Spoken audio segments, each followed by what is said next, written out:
Good afternoon, everyone. Welcome to Unsafe Space. This is Teatime, and I'm your host, Carter Laren. I'm going to wait for about 60 seconds for people to gather in here, but not longer. So today is Election Day in the U.S. It's also the day after November 5th, which is Guy Fawkes Day, which I'm going to talk about. And so that makes today special for two reasons. And I'll talk a little bit about that as the show gets going. But in the meantime, while we're waiting for people to jump in, I want to, I guess, quickly mention, I don't know if people saw this Saturday Night Live sketch with Pete Davidson. He's a Saturday Night Live comedian, and he did this skit on Saturday Night Live, or faux news, basically, where he said, I realize there are some really gross people running for office this year. And then he proceeds to talk about mostly Republicans, one Democrat. But the thing that he got in trouble for, at least people were upset by, was he was talking about Dan Crenshaw, a Republican, former Navy SEAL, and he said, you may be surprised to hear that he's a congressional candidate from Texas and not a hitman in a porno movie. I'm sorry, I know he lost his eye in a war or whatever. And, people are upset about this, obviously, because the guy is a former Navy SEAL who lost his eye in combat, and making fun of veterans with injuries is generally, at least used to be, beyond the pale. But, look, I actually think we're too sensitive about comedy, and people get made fun of all the time, and I think comedy's gotten way too restrictive. So I kind of don't have a problem with it philosophically. On the flip side, it does make the left hypocritical quite a lot, because, of course, they have hair trigger offense organs when anyone even looks at them the wrong way. So the idea that they can, mock a vet for the way he looks because he lost an eye in war, and simultaneously get massively upset when President Trump makes fun of Rosie O'Donnell or something is pretty rich. Okay, so we've waited our 60 seconds. Two things I want to talk about today. One is Guy Fawkes Day, which was yesterday, November the 5th, and the other one is democracy as the moral goal, and kind of democracy as what makes America special. So both kind of election-themed or democracy-themed topics today. So let's start with Guy Fawkes Day. So the history here, for those of you who don't know, Guy Fawkes Day was yesterday, November 5th. And the history here is King James, a long time back in the 1600s, basically, early 1600s, King James he promised kind of more tolerance for Catholics in England in exchange for their support in his ascension to the throne of England. And of course, surprise, surprise, like most political leaders of any kind, he didn't follow through. And so in 1605, a group of English Catholics attempted to assassinate him. And they did so by trying to blow up the House of Lords. The idea was that they would assassinate him and most of the Protestant, or at least a large portion of the Protestant aristocracy, and they would simultaneously kind of cause an uprising in the Midlands of England, or the UK generally, what we would call now, and simultaneously with this explosion in London, which would kill King James, they would have this uprising. They would capture King James's 9-year-old daughter, Elizabeth, and put her on the throne of England. They expected Elizabeth to be much more friendly towards the Catholic community. And Guy Fawkes was the dude that was in charge of the explosives. He brought a bunch of barrels, I think 36 barrels or something of gunpowder, down underneath Parliament. And of course, we celebrate, or parts of the world celebrate, Guy Fawkes Day or November 5th because he was caught and the plot was uncovered. And people started celebrating the fact that King James had survived, and that day eventually, November 5th, eventually became Gunpowder Treason Day, eventually then became Guy Fawkes Day. People would burn effigies of Guy Fawkes. And there was a little poem, lots of little poems kind of sprung up, and there are older versions of this one, but the standard poem that we hear now is Remember, remember the 5th of November, the gunpowder treason and plot. I know of no reason why gunpowder treason should ever be forgot. Now, this holiday probably wouldn't be very well known at all in the West, especially not in America, if it weren't for the graphic novel and movie V for Vendetta, which I think was the late 90s this came out. I'm not totally sure, but sometime around then. In this graphic novel and movie, there's a superhero kind of guy whose name is V, and he starts a revolution against an oppressive and unjust government by blowing up Parliament on November 5th. And so this is top of mind for me, not only because yesterday was November 5th, but because I watch this movie every year. It's a favorite among libertarian-leaning small government people generally. There's a lot of famous lines in the movie, lines that people really like to quote. One of them is, people should not be afraid of their governments. Governments should be afraid of their people. And so this movie has come to symbolize kind of the spirit of revolution against oppressive and unjust governments, and to some extent anarchy.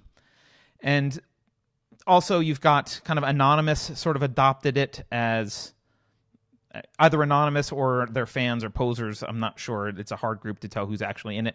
They often use the Guy Fawkes mask, which is the mask over this shoulder right here, if you're watching behind me.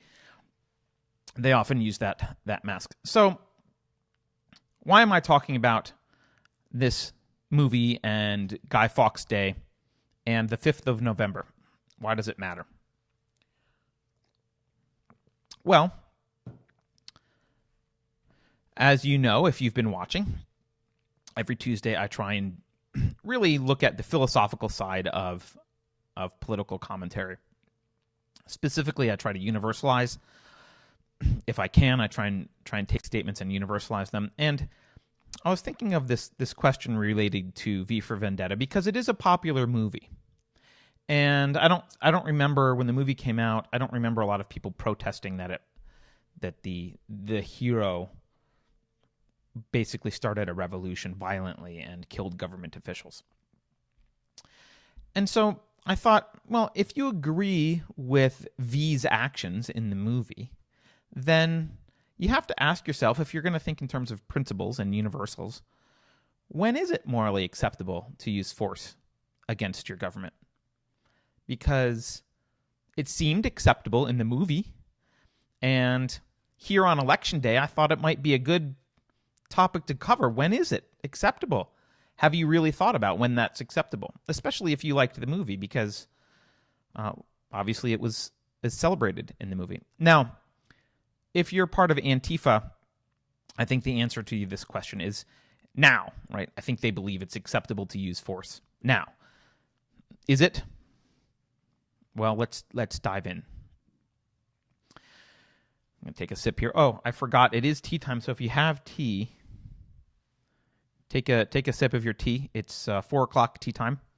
Appropriate since we're talking about English history or an English tradition at this moment. So in the movie, this violence against the government was justified because the government was portrayed as oppressive. They killed dissenters. There was mass murder of innocent people and a cover-up of that. They instituted intrusive and controlling policies like curfews and mass surveillance and that kind of thing.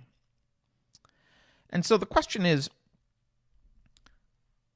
our government does some of that now, right? So when does a government become illegitimate to the point where violent revolution, is morally acceptable? And that's not a question that we like to ask. Maybe it gets you banned from YouTube and Twitter. I'm not sure. We'll find out. But, for example, in the movie, if we compare, let's compare Adam Sutler, who is the High Chancellor in the movie. Let's compare Adam Sutler's government to the U.S. government, and just so this isn't about Trump, let's imagine the U.S. government under Obama, not Trump. And let's think about the comparison between those two governments. And I think we need to ask ourselves, because clearly they are different. I'm not suggesting that the U.S. government is in any way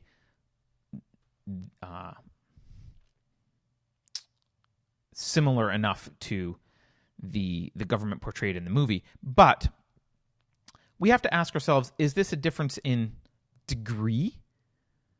In other words, is this a difference where one government's they're doing the same thing, but one government's doing more of it? Is it a difference in degree between the governments, or is it a difference in kind? Are they different kind of fundamentally in some way?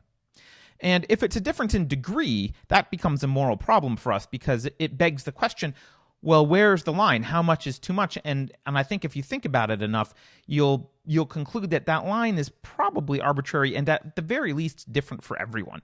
So you get this idea where, well, if it's okay to do a little bit of killing innocent people or a little bit of curfew, where's the line before it becomes not okay, right?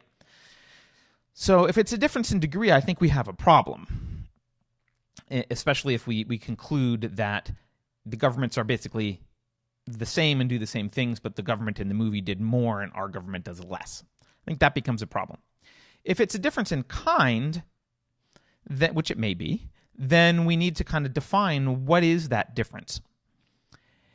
Now, the question that immediately comes to mind for me is, or one of the questions, is, was it just the illegal actions of the government leaders in the movie that made it okay to start a revolution? And what I mean by that is they passed laws which were immoral that they enforced, but they also, the leaders in the government in the movie, did some things that were illegal. And some mostly before they were elected and or appointed. And those were, if you've seen the movie, I'm talking about the St. Mary's and Three Waters virus, mass killing. And so the question is, was it just these illegal actions that made it okay to violently overthrow the government? What about the legal actions they did? Because they did some horrific actions which were legal, right? They passed the law, right? So is it okay to just pass a law? And therefore, as long as you pass laws, anything that the government does is legitimate? I would argue no. But the question is, are there some laws that are allowed then, right? So let's look at some of the laws. Rounding up citizens based on irrelevant or innocent characteristics. They're gay, for example, or they disagree. So rounding up citizens and putting them in camps, right? Enforcing curfews. Arresting people for owning art that you don't approve of as the government, or speaking the wrong things, right? So I think if we look at the government in the context of the movie and graphic novel, really what makes it acceptable for V to violently fight that government isn't that the government is just lawless, right? It's not just the crimes that the officials committed before they rose to power. That's just kind of an extra evidence against them being horrible people. But it's also the things that they did within a legal framework, right? In the movie, they outlawed homosexuality, and then they arrested gays, for example. So this makes it complex, because we're now saying that in the movie, it was justified to overthrow or attempt to overthrow violently a government who, not because the people in the government were lawless, but because the laws were immoral. The laws that they were enforcing were immoral. So this comes down to, basically it comes down to the nature of laws. If governments can lose their legitimacy, and what I'm using the term legitimacy to mean, if you have legitimacy, it's not acceptable to violently overthrow the government. And if the government doesn't have legitimacy, it is acceptable. So when it comes down to kind of the nature of laws, governments can lose their legitimacy by passing and enforcing certain types of laws. And I think most people would agree with that, especially if we use the movie as an example. And by the way, the reason I like to use the movie as an example, I know it might sound a little bit weird. It's a fictional plot, but the nice thing about the movie is it really, you things often in fiction, often in movies, things are taken to the extreme, and you get to see extreme versions of how things could be or how they might play out. And so the kind of extreme things that don't normally happen in history, they happen sometimes, right? So Nazi Germany was obviously an extreme example of fascism and dictatorship. But those kind of things don't happen a lot. And so movies, because they tend to accentuate and we'll say exaggerate even, and provide a big contrast, you get to see kind of the essence of a bad government in this movie. So that's what makes it interesting to examine. So some of the examples of laws that they made in this movie, they made homosexuality illegal, they made non-approved religion illegal, they made non-approved speech illegal, they made basically non-approved assembly, so you couldn't get together and meet without consent of the government, at least in the sense of there's a curfew and certain assembly wasn't allowed. Actually, you weren't allowed to wear Guy Fawkes masks at one point in the movie.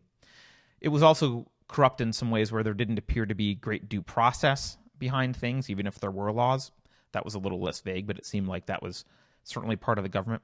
So most of these here are examples of laws that in the movie, they were seen as making the government appear illegitimate and therefore okay to violently overthrow, at least from a moral perspective.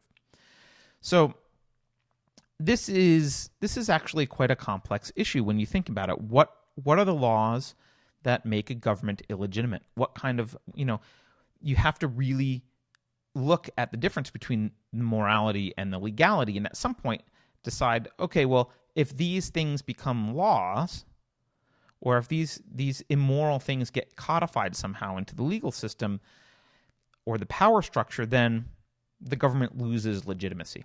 And that's really what was going on in the movie.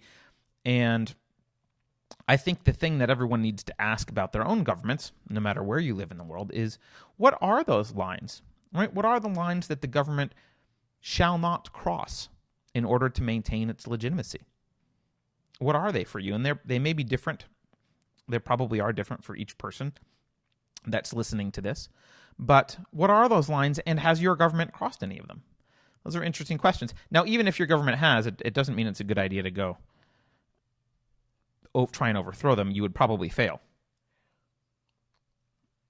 But it's good to know from a moral perspective, and it's good to think about.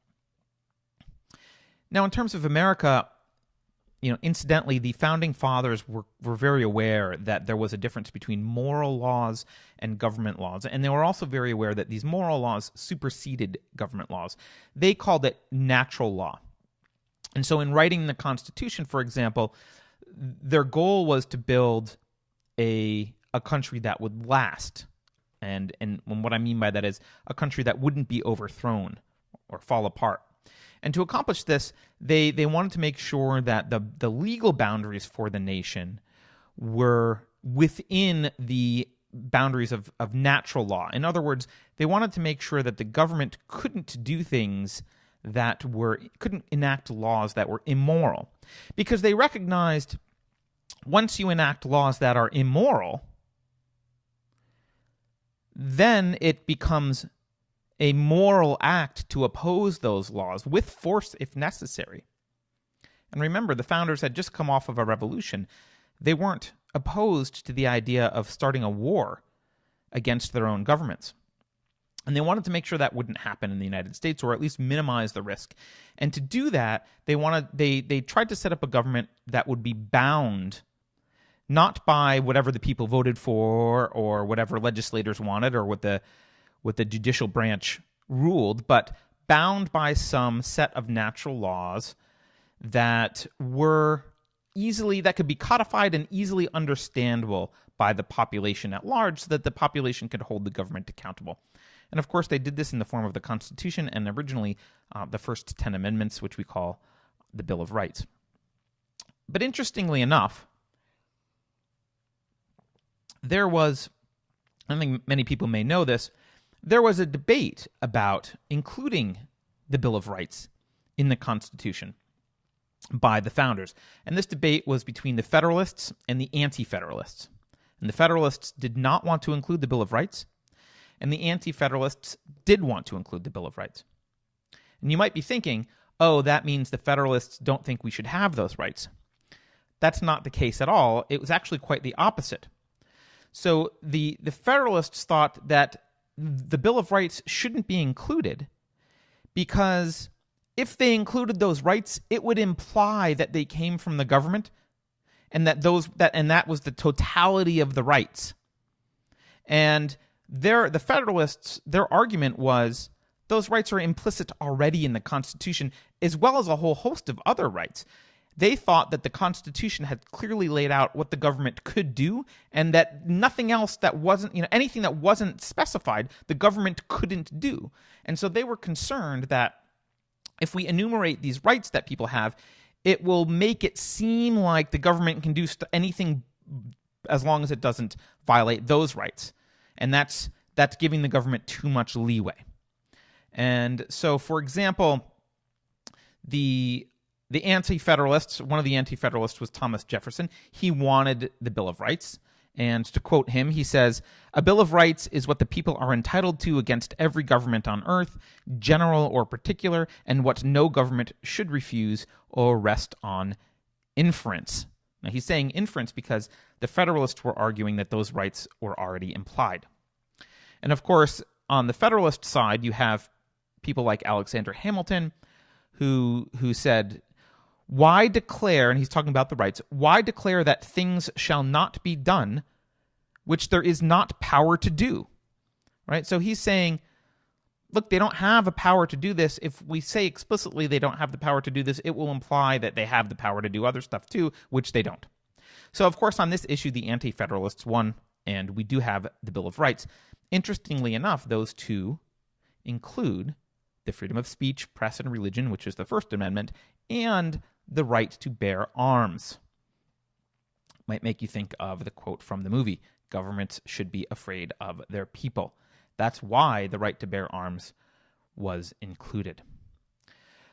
So, getting back to the topic at hand, as you think about what makes a government legitimate or not, right? As you think, is it okay for V to blow up Parliament or the equivalent of Parliament in your home country? You might want to go read the debate between the Anti-Federalists and Federalists over the inclusion of the Bill of Rights in the Constitution.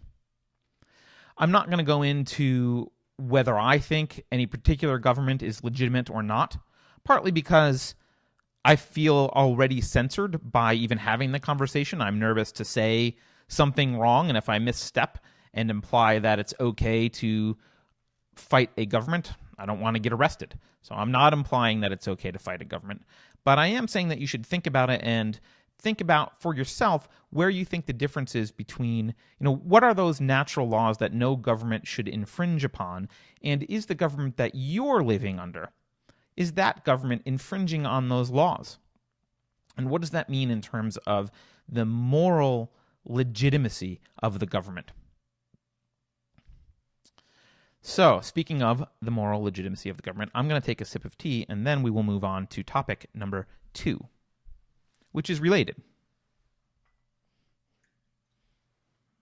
I have an oolong, I think it's called oolong milk tea today.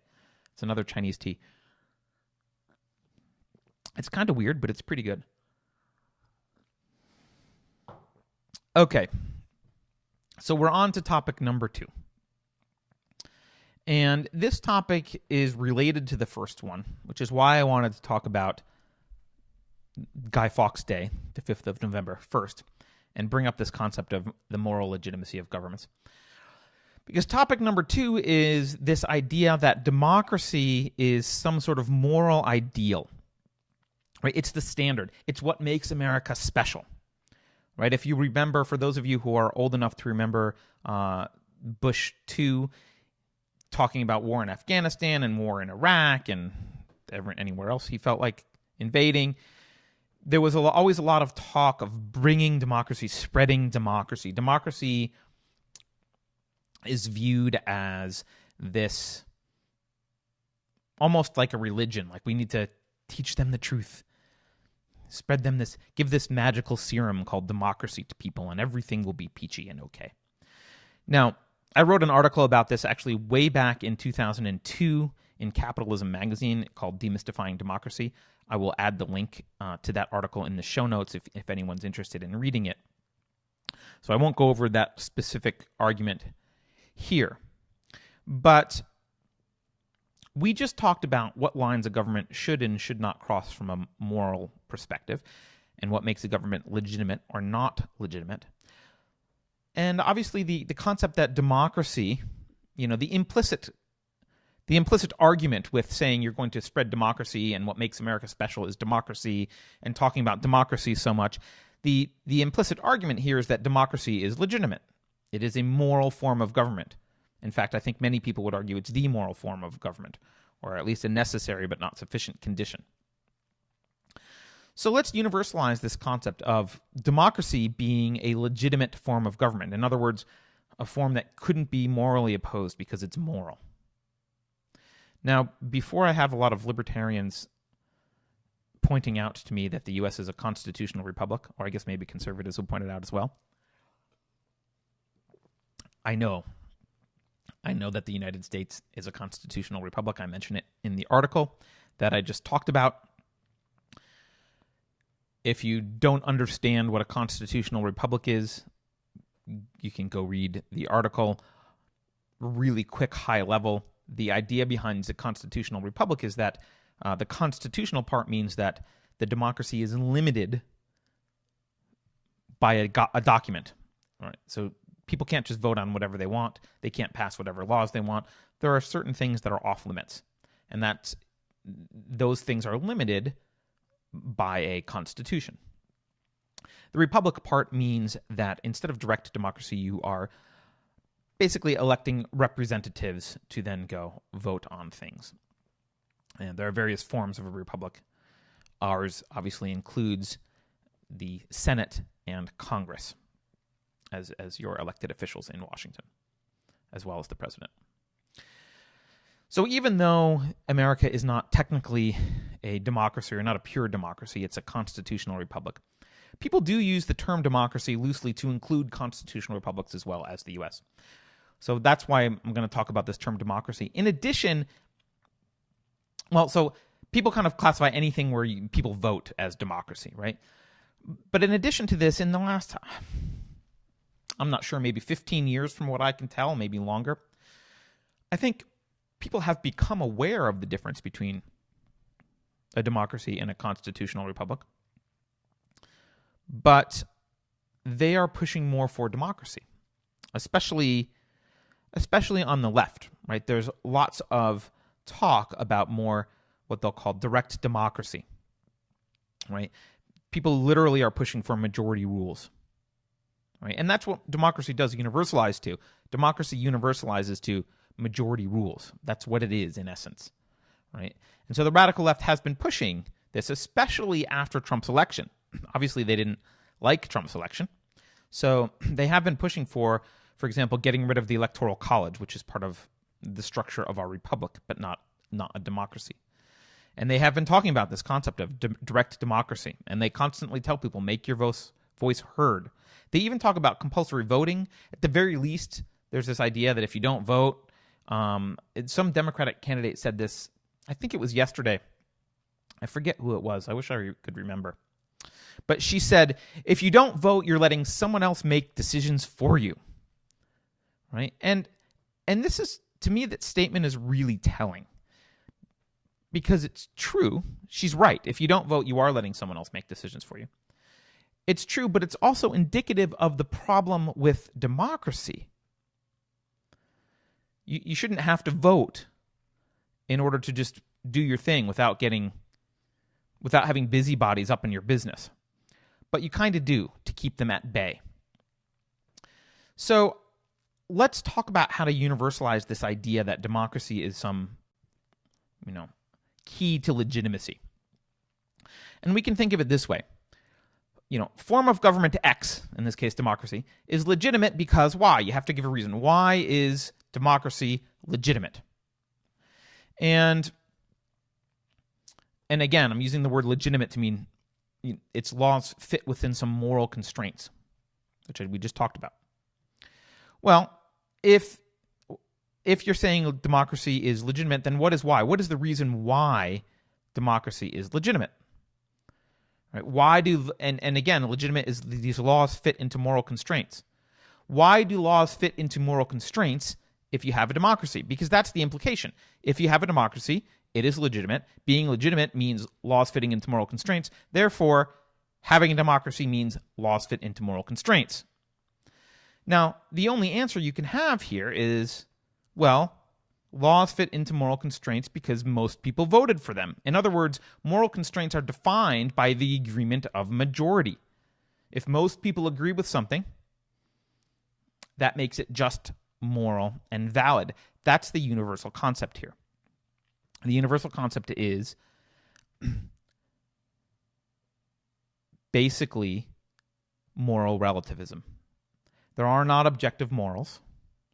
There is no natural set of principles. Either, if you're religious, people take those principles from their religion. If you are not religious, there's different philosophies people get their morals from.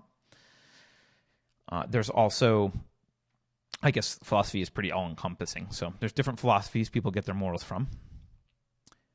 But the idea with democracy, the implication behind democracy, is that those morals come, morality is merely popularity. Right? Morality is popularity. That's what democracy means as a universal concept. So now ask yourself, is that always true? Can you think of groups in history or even currently that agree on something that you think is actually quite immoral? There's a classic quote here that comes to mind. It's misattributed to Ben Franklin, so it's less classic than it actually. It appears to be more classic than it actually is when it's misattributed to Benjamin Franklin. It's more recent than him, but it's a great quote nonetheless. And the quote is, "Democracy is two wolves and a sheep voting on what's for dinner." That is democracy. In that case, it is moral to murder the sheep and eat him because there's only one sheep and there are two wolves. And so, now, to avoid triggering Godwin's law on the internet here, we'll stop there. I will let you think of some examples in history in which maybe someone immoral was elected or something immoral happened and arose as the result of a democratic election. There are plenty of examples in history. And if you just think about it for a moment or two, I think you'll come to the conclusion that democracy kind of sucks. Right? Especially as a end all be all, it's a horrible form of government. It is by no means moral, right? The idea, think about yourself living in a country. Think about being gay, for example, and living in a country where being gay is punishable by death because 51% of the people think being gay is immoral. Well, that's really no better for you than if you're in a dictatorship where the dictator thinks that being gay is immoral. In both cases, you are oppressed by the state, likely through the same mechanisms of, trials for practicing something illegal and whatever penalties. So whether it's a single dictator or 51% of the population isn't really that relevant at the end of the day. It's still immoral. And so, I think if you look through history, you'll find plenty of examples of immorality. Even with the founding of our own country and some of the votes, there's plenty of examples of immoral laws that were passed and enforced. Now, regardless of the fact that this quote about two wolves and a lamb or two wolves and a sheep is misattributed to Ben Franklin, the founding fathers I think they would have liked that quote, and they knew that democracy was not the end-all, be-all, absolute moral system of government, which is why we don't have a democracy. It's why they wrote a constitution. It's why they argued about the Constitution. It's why they argued about whether to include the Bill of Rights, to protect the natural rights of citizens from the will of the mob. This is why they structured it as a republic, limited by a constitution. And the idea, of course, was that regular people should be able to read the Constitution and decide for themselves whether the government, and that doesn't mean just local governments, it means the Supreme Court, the president, all the agencies, Congress, whether they are abiding by the Constitution. It's meant to be read by citizens and used by citizens as a litmus test for the legitimacy of their government. That's what it's meant for. So, to summarize here, the universalization regarding democracy is basically that whatever the majority decides to be morally right is, by definition, morally right. So again, this means there's no such thing as objective moral principles. If 51% of the people vote for slavery, then slavery should be reenacted and it's good. That's what democracy means. Now, unfortunately, the word democracy has this kind of magical aura about it. Even still today, I wrote this article about democracy back in 2002 when I was much younger and just coming into my own, thinking about things politically. But, this magical aura about democracy has not diminished. In fact, I think it's become more worshipped than it was in the past. People utter this phrase, democracy, and they feel like they've said something moral and profound and unassailable. And they use this phrase, democracy, to justify any kind of violence against anyone. And, I think you could argue that democratic mechanisms are necessary but not sufficient for some sort of moral government.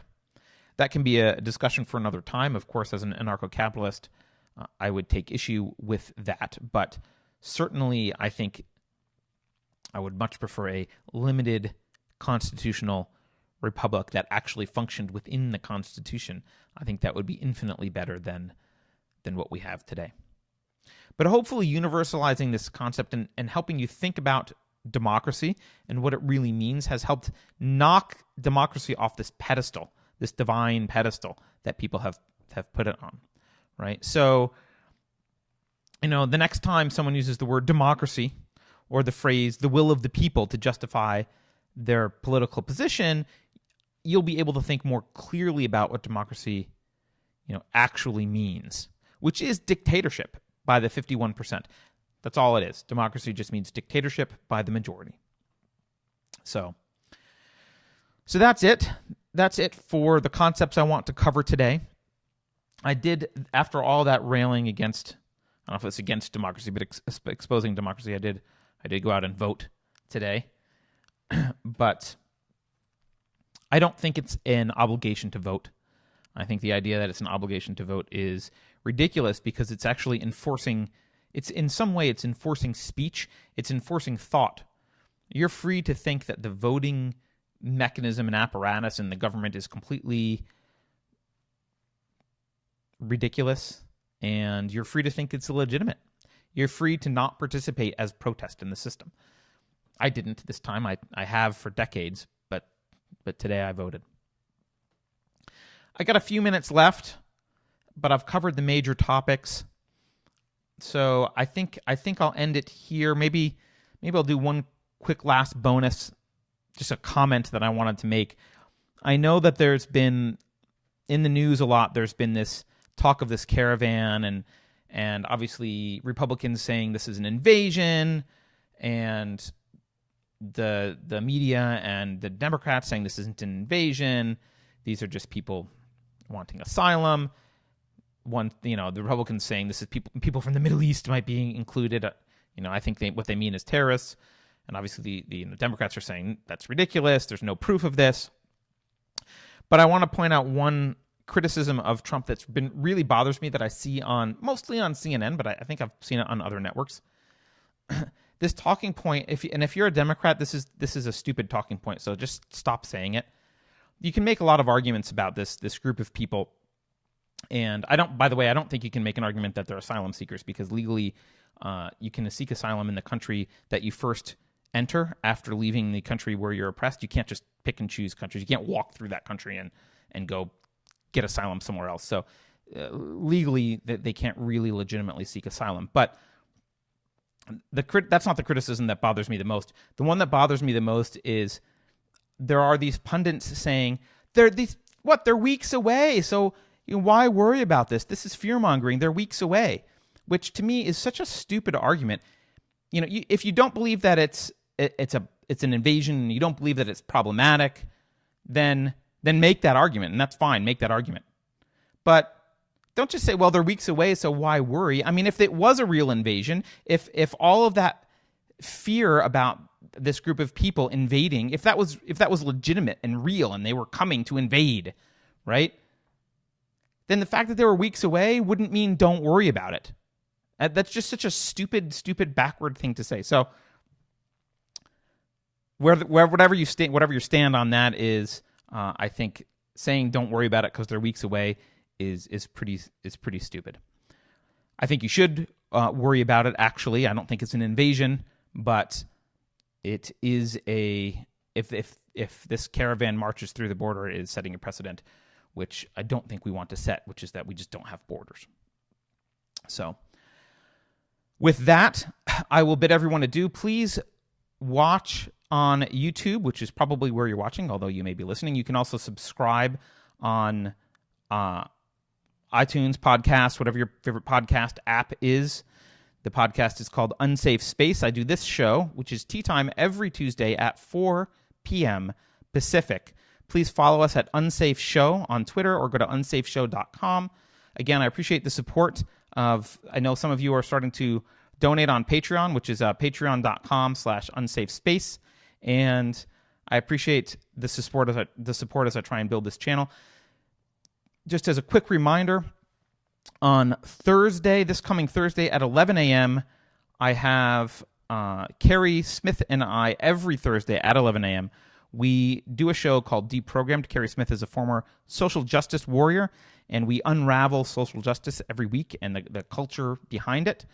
And this week, we have a woman named Gracie West on the show, who also was a former SJW for, I think, maybe 15 years or something. And she is going to come on and talk about her journey. She's part of the Walk Away movement, and we'll be interviewing her on Thursday at 11 Pacific, so don't miss that. The show is called Deprogrammed, and it's here on Unsafe Space. Thanks again, everyone, for watching, and I hope if you wanted to vote, I hope you went out and did it, and I'll see everyone next time.